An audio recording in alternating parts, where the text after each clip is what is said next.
Hello again, all you lovely people out there in internet land, and welcome back to another episode of the WonkyCast. On this week's show, I'm chatting with John Cooper, the vocalist, bassist, songwriter extraordinaire for the American band Skillet. I caught up with him at last week's sold-out show at the O2 Islington, part of their first ever UK headlining tour. Just before we get down to that, a couple of quick announcements. If you are listening to this before Halloween, so before the 31st of October, 2014 that is, then we're currently running a competition where you can win a copy of Skillet's Awake on CD. It's the deluxe fan club edition of that, and a bunch of other CDs that we've got to give away. All you got to do to be in for a chance with winning is suggest an episode name for our other podcast, Nerd vs. World. All you have to do for that is choose a film title and replace one word with the word nerd.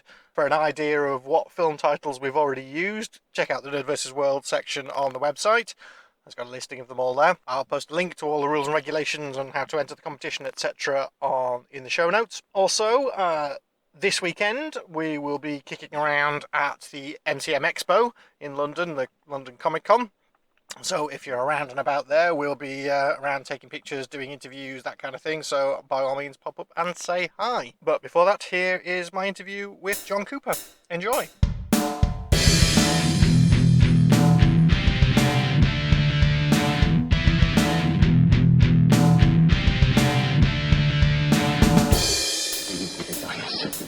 Big fucking gun!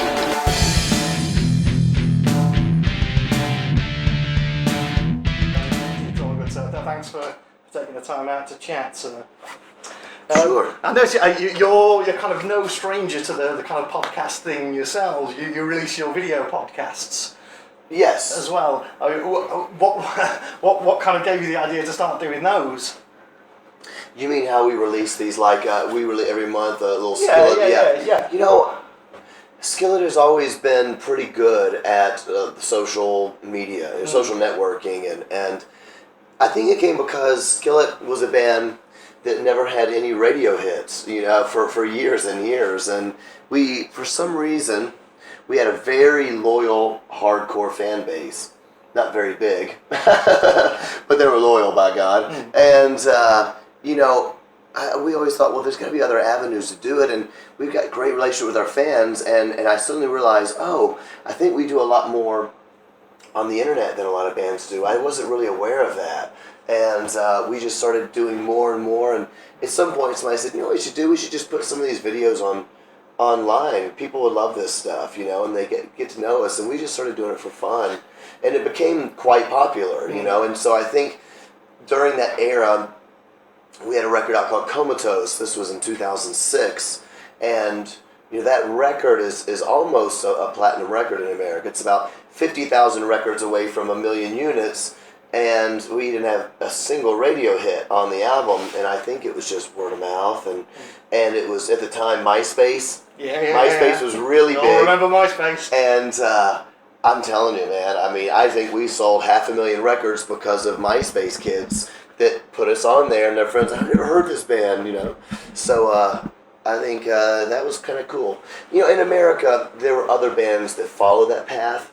Chemical Romance is one as well. Now, of course, they ended up having very big alternative and pop radio hits, but not at first. It took a while for some of those bands, not as long as us. It seems that the street team thing seems to be something that's gathered a lot of popularity recently. It was something that kind of, I don't know, I saw it appearing probably about maybe 6 or 7 years ago. You would get hardcore following, and they would go around and be telling everybody about the band and be giving them flyers. Well, I think that, around that time, the world became so much larger with the internet, and all of a sudden people realized there are other great bands.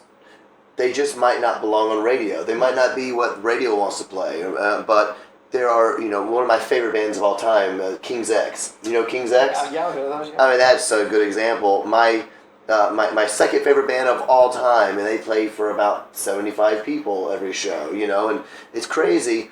But they were such a fantastic band. I think had the internet been around then, possibly that would be a different story. Yeah. So the street teams were a good thing because kids and people started going, hey, I love this band. I want to tell all my friends about it. And so that was very good for us as well, because Skillet has a niche that was just a little different than radio music at that time. Yeah, and I mean, I'm right in thinking this is your first UK headlining tour. Yes. You've toured here, I think you toured here with Krieg before. Nickelback. Was it Nickelback? Sorry. Yeah. Yep. Yeah. I was was that last year? Yep, last year, yeah. I mean, how are you finding it doing the headlining tour here? How are you finding the fans? Oh, it's been awesome. I mean, tonight's only our third show, obviously, but it has been just fantastic. You never know how many. I mean, this is why it took us so long to come over here. I just found it hard to believe that people knew who we were, for one thing. Yeah. Again, that's from the internet, because we hadn't released any records over in Europe and in Russia. And it's so great to be playing your own songs. People come to see you play. And, I think it's great because I think in Europe and here in UK, it's not so fad-based. America is extremely fad-based. It's you're in, you're out, and if you love a band that's out, then you're a loser, Right. Yeah. So I like here that people like lots of different kinds of music. When we played Download, it was like that. There'd be a metal band, and then a pop band, and a rapper, and you don't do festivals in America like that. And they're always kind of like themed towards... Only metal, only rock, okay. only rap, only hip-hop. You don't have something that's, people never like cross-pollinates. Eminem and Metallica. Yeah. Over here they do. Yeah. What I think that's great. Yeah, no, it's cool. I've always found it very strange that there are bands such as yourselves and other bands that I love that still don't have a massive UK following. Bands like Our Lady Peace and Chevelle. Right. I've seen both of them oddly at this venue, Right. which is a bit weird. I just find it weird the difference that you can be so massive over in the States and then the following is I don't know why that is. It depends how people come to music, I guess, and how they find it. Yeah, and I think it is amazing how people's tastes are just different. A good example of that, Our Lady Peace is not real big in America anymore. They were for a while. They're obviously huge in Canada, where they're from. Absolutely. Another huge Canadian band, Billy Talent. Yeah. And huge in Europe. And I don't think they saw 100 tickets in America. I don't know anyone that knows Billy Talent. And, I heard that band. I was like, how come this band is not the next Queen over here? I don't understand. Yeah. So it's very, very strange. Skillet, we're bigger in Russia than America. Yeah. I don't know why. Our first show we ever played there was our biggest show we ever played. Yeah.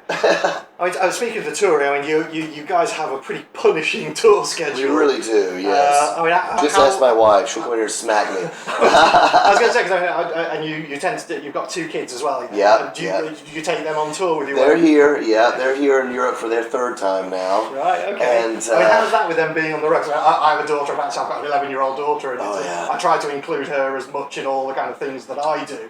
Yes. I don't know about festivals and conventions and things, but sometimes there's just things that they can't come to. What's it like being on the road all the time as a family? We're so lucky, for some people listening, they might not know, my wife is in the band. She plays guitar and keyboards, and so we don't have a choice. If you're leaving the country for a month, kids are coming with you. But we're very lucky. We get to have them with us all the time, and it is difficult. Like today, they're trying to find good internet service so they can do their school, and finding a balance between being a dad and a rock star, if you will, quote unquote rock star, is difficult.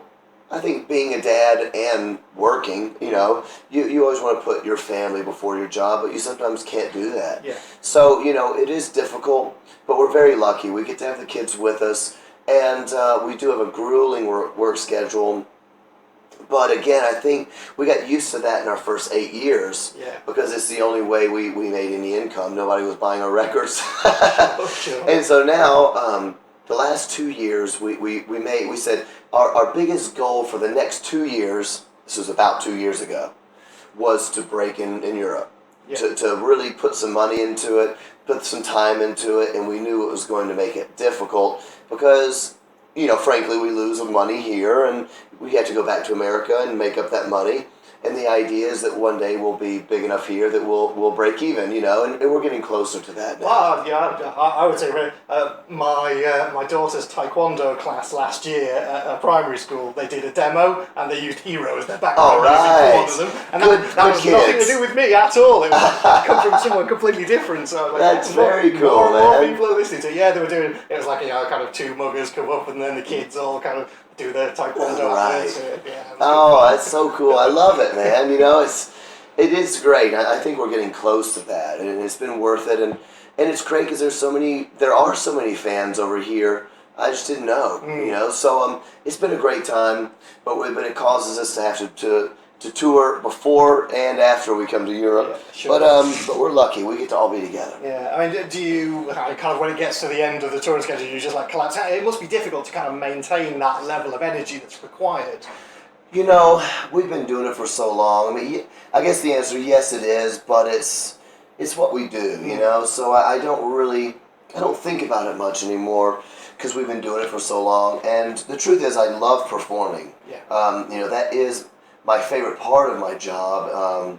More than recording, more than writing. I love performing. I love that connection with the fans. And just like everybody else listening to this, I love music, and I love going to concerts. I saw U2 twice on their last tour, and I had that feeling that I was 15 years old again, and this is what it's like, when you go to a show and I can't believe I can see them, and even though, of course, it's U2, I was one of 30,000 people there, but I could see them on the Jumbotron anyway, and, having that connection with fans, seeing them sing your songs. Yeah, I guess that's the main thing for me, because I don't think I've ever played to more than about 3,000-4,000 people, but having people sing back your lyrics at you must be just, it's such an amazing feeling. It is, the times that I have felt, okay, I'm tired, I'm exhausted, and it's hard to go on stage, frankly, would be when I'm doing back-to-back tours where people don't know us at all. Sure. That gets tiring because it's a lot of work. Winning fans is much more difficult than pleasing fans. Yeah. That becomes a lot of work, and you do that for a few months to where no one knows you. And this past summer, we came to Download. We did a lot of European dates.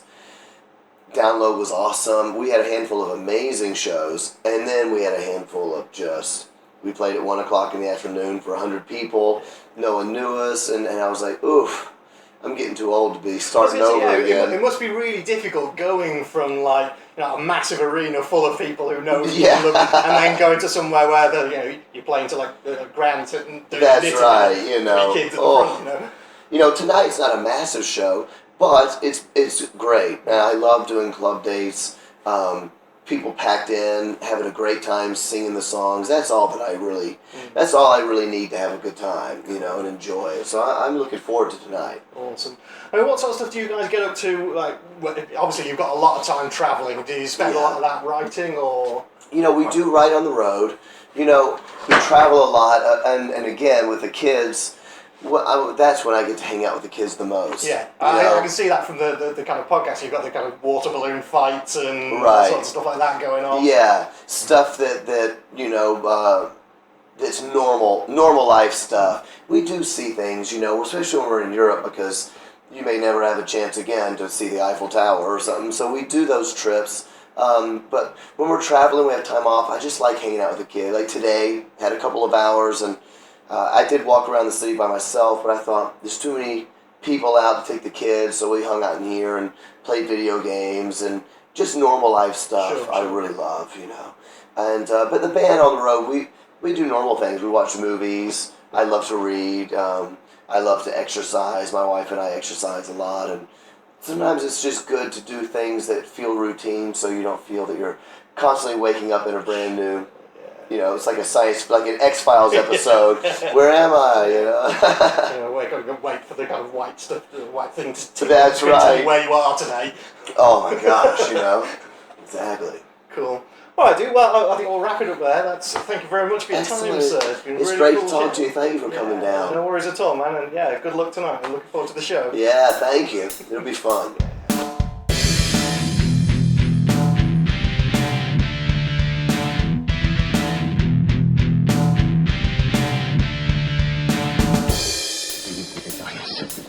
Big fucking gun!